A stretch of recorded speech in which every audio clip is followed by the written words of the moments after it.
O calote soberano dos países ricos, é o que dizem alguns economistas. O colapso de algumas moedas importantes como o euro, a queda nas exportações, calote das dívidas e financiamentos das grandes corporações, quebradeira de bancos, empresas, muito desemprego e a terceira, depressão. A mais abrangente de todas deverá ser global. As duas anteriores não foram global. A primeira depressão foi em 1873. A segunda começou em 1929. Foi bem mais acentuada e longa. E a terceira depressão vem aí. Bom, quando terminou a Primeira Guerra Mundial, os Estados Unidos investiram na reconstrução da Europa. Isso era o início da formação da grande crise de 1929, porque os Estados Unidos exportavam para outros países que precisavam de produtos, principalmente produtos agrícolas e produtos industrializados, né? E houve um aumento salarial muito inferior à da produção. Consumidores americanos compram cada vez menos, as exportações vão diminuindo na medida em que aqueles países se reconstroem. A agricultura, suas vendas vão caindo, e a indústria desacelera, e o que acontece? Os investidores continuam especulando na bolsa, comprando cada vez mais ações, etc., e elas continuam subindo. Toda a economia estava indo cada vez mais mal, mas as ações continuavam subindo, até que um dia, o dia 24 de novembro de 1929, as ações tiveram uma queda bastante acentuada, uma queda súbita. E então, no dia 28 desse mês, elas caíram drasticamente, e aí houve pânico. E no dia seguinte, no dia 29, a chamada Quinta-feira Negra, as ações caíram 80% em média nesse dia. Havia mais de 16 milhões de ações para vender e ninguém querendo comprar. E o preço caiu. O resultado daquela vez foi uma falta de confiança, corte nos gastos, todo mundo economizando, redução no consumo, queda nas vendas, desemprego e, como já sabemos, a recessão. Foi, então, da recessão para a Grande Depressão, cujo ápice foi em 1933, mas durou até a Segunda Guerra Mundial. A taxa de desemprego chegou a 25% até 30%, depende do lugar. Por exemplo, essa senhora Florence Owens Thompson, de 32 anos de idade, mãe de 7 crianças, na Califórnia, sem emprego e sem alimento. Miséria. Seu marido havia perdido o emprego e morreram no mesmo ano, em 1931. Foi terrível, aqueles tempos foram terríveis. Pois bem, em 18 de setembro de 2008, não faz muito, as bolsas se desvalorizaram. 4 trilhões de dólares. Isso é o que o Brasil produz em 4 anos. Em 29 de setembro de 2008, as ações de Wall Street se derretem e as empresas perderam 1,2 trilhões de dólares num só dia. Foi apavorante. A crise de 1929 foi marcada por cenas dramáticas. Suicídios de investidores que perderam tudo. Hoje não é diferente. O milionário inglês se suicidou. Se jogou na frente de um trem e matou. A reportagem diz que ele sucumbiu ao estresse. Ele sucumbiu ao estresse. Não suportou.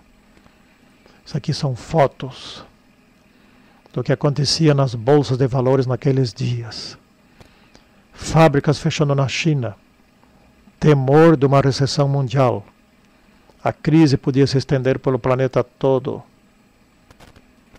Na Índia, angústia. Na China, no Japão, desemprego. A crise podia tornar-se mundial. Mas não, ainda não era o momento da última crise, porque este evangelho ainda não foi proclamado a todas as nações, tribos, língua e povo. A crise de 2008 não foi a última. Faltavam nela muitas das características para ser a última crise. Mas com ela podemos aprender muita coisa sobre o que ainda vem pela frente. O mundo caminha para a última crise. Em 2008 houve desemprego, angústia e incerteza. Os principais líderes do mundo chegaram a ficar perplexos. Mas havia dinheiro suficiente para impedir que a crise saísse do controle e tudo foi reposto no lugar. Hoje as bolsas se recuperaram. Foram necessários mais de 11 trilhões de dólares para salvar o mundo do colapso. E isso estava bem perto. Desapareceram mais de 3 trilhões de dólares naqueles dias. Isso equivale a 75 milhões de casas. É muita coisa. A dívida e seus financiamentos imobiliários superou o valor das casas. Muita gente comprou uma casa por um X e se endividou nesse valor e a casa depois valia bem menos. Às vezes nem a metade. As famílias se endividaram tanto, muito. Famílias americanas, seus débitos equivaliam naqueles dias a 140% do PIB nacional. Ou seja, uns 19 trilhões de dólares. É muita dívida, é muita dívida. Cada família do país deve, em média, 100 mil dólares. É a menor poupança desde a Grande Depressão. Essa é a dívida média, porque tem muitas famílias, a maioria, que não deve. Então, imagina o quanto deve ser a média dos endividados. Está todo mundo na ganância. Todo mundo querendo ganhar. Houve ansiedade nos debates do Congresso americano. O presidente Bush queria socorrer os bancos, mas o Congresso resistia. Eles diziam que socorrer os bancos iria levar os Estados Unidos a uma situação pior e vai destruir o dólar, vai destruir a economia global. Não foi o que aconteceu, ainda não era a hora, mas eles tinham razão, porque hoje os países ricos, em grande parte por conta daquele ano, que socorreram seus bancos e a sua economia, que abusou por causa da ganância. Esses países estão endividados como nunca estiveram em tempos de paz. E não há perspectiva de solução. Eles estão no caminho da última crise. A sociedade humana, em especial os grandes líderes políticos e empresariais, os congressos, quase todos motivados pela ganância, pelo poder, pelo espírito de grandeza, nessa corrida maluca, enfileiram-se ao lado do homem do pecado, sufocando na riqueza e ingressando na apostasia, embora nesses últimos anos nunca se tenha falado tanto em religião. É a teologia da prosperidade, não do arrependimento e da salvação. As nações estrangeiras seguirão o exemplo dos Estados Unidos. Os Estados Unidos é o líder mundial e as outras nações vão atrás. Cada vez mais as nações estão agitadas. É tempo de perplexidade.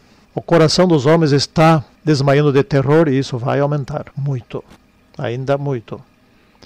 Porquanto transgride as leis, muda os estatutos e quebram a aliança eterna. Por isso que a maldição consome a terra. A transgressão da lei de Deus, como de qualquer lei, gera consequências. No caso, a ganância leva à destruição da natureza, leva à luta pelo poder, aumento da criminalidade e assim por diante. Toda transgressão a uma lei boa só pode acarretar consequências negativas. É por isso que a maldição consome a terra. A rotina do trabalho nos vários ramos de ganhar dinheiro é prosseguida sem consideração para com princípios. Os princípios da sustentabilidade da natureza e da sociedade estão sendo destruídos. E os líderes globais não conseguem se entender para impedir a tendência da destruição. A própria natureza já não suporta mais a ganância do ser humano e se revolta por meio de terremotos, tempestades, inundações e secas, de frio cada vez mais intenso e calor aumentando. Essas coisas se tornarão mais e mais dramáticas. A natureza está gritando: vocês, criaturas racionais, parem de me destruir. Não consigo mais sustentá-los. Parece estar se apoderando do mundo. Em muitos sentidos, uma intensidade qual nunca antes se viu. E isso hoje é perceptível nos noticiários. É nos divertimentos, cada vez mais barulho e cada vez mais violência. É no ganhar dinheiro, cada vez mais ganância. É na luta pela existência, cada vez mais vaidade. Há uma força terrível que absorve o corpo, o espírito e a alma de muitas pessoas. Em meio dessa corrida louca, Deus está falando. Ele nos ordena que fiquemos à parte e que tenhamos comunhão com Ele, porque são os últimos dias. Ele diz em Salmo 46, 10: Aquietai-vos e sabei que eu sou Deus. Mas o homem não ouve. Está focado em si mesmo, não no próximo e muito menos em Deus. Ele quer levar vantagem, sempre. Como se fosse possível todos terem a mesma intenção. Como se fosse possível todos levarem vantagem o tempo todo. A ganância destrói os recursos naturais e a sociedade e inviabiliza a economia. E é pela santificação do domingo que os líderes globais buscarão reverter essa tendência. É o assunto de outra importante palestra, não aqui. A economia global se mantém equilibrada num fio delicado ou da confiabilidade. Ela está caindo. Mas na medida em que a confiança ultrapassa certos limites, a confiabilidade dará lugar à desconfiança. E a economia não terá condições de se sustentar. Então, vem o colapso. Por que veio a crise dos anos de 2008? Foi porque as famílias se endividaram muito além da conta. Milhões de famílias se endividaram. Agiram assim por ganância. Querer ter cada vez mais. E os bancos emprestaram por ganância. Eles desprezaram os princípios do equilíbrio e do bom senso. E a economia se desequilibrou por excesso de endividamento das famílias. Atualmente as empresas estão endividadas e principalmente os países ricos estão endividados. As perdas globais com a crise podem chegar a 2,8 trilhões de dólares. Hoje foi recuperado. Essa não foi a última crise, mas foi um sinal de como poderá ser a última crise. Não é? As condições predominantes hoje na sociedade, especialmente nas grandes cidades das nações, proclamam com voz de trovão que a hora do juízo de Deus se aproxima e que o fim de todas as coisas terrestres é chegado. Tudo no mundo está em agitação. Perderam a sua ligação com Deus. Fazem um centro de si mesmo. O eu é que vale. E isso causa desconfiança um do outro. Os reinos do mundo serão divididos contra si mesmo. Tudo estará em confusão. O grande banco Lehman Brothers, fundado em 1850, suportou a primeira depressão de 1873, suportou a segunda depressão de 1929 e quebrou pelo endividamento dos consumidores americanos. Ainda em setembro, outro banco, setembro de 2008, Washington Mutual, maior de poupança de empréstimos dos Estados Unidos, foi fechado pelo governo. Também quebrou. E antes que quebrassem mais bancos, o governo teve que socorrê-los.